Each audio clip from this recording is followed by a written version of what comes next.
Toxic nationalism has struck again, this time from Joe Biden. So last December, Nippon Steel, which is a very large Japanese steel company, announced its intent to purchase US Steel, which is a very old and famous US company.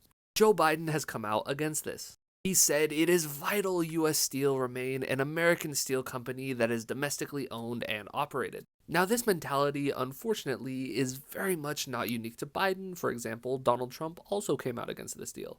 Now, one of the arguments I keep hearing is national security is the reason we can't allow this to go through. For starters, Japan is one of America's closest allies, so unless you're against foreign ownership in general, that's a terrible argument. And two, Nippon has literally said that production would remain domestic. So if a war somehow broke out between the US and Japan, we would obviously just seize the property. Nippon has also said that they will honor all collective bargaining agreements. Which gets to the second argument I keep hearing against this deal, but what about the workers? So the US Steelworkers Union recently endorsed Joe Biden. While I think it's good they endorsed him, it's pretty obvious one of their reasons is Biden's opposition to this deal.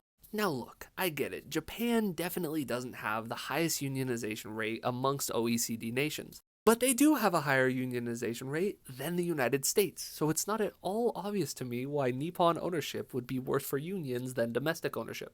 But it's not just about steelworkers. What about other workers? When it comes to a deal like this, it almost certainly means economies of scale, which means more efficient production.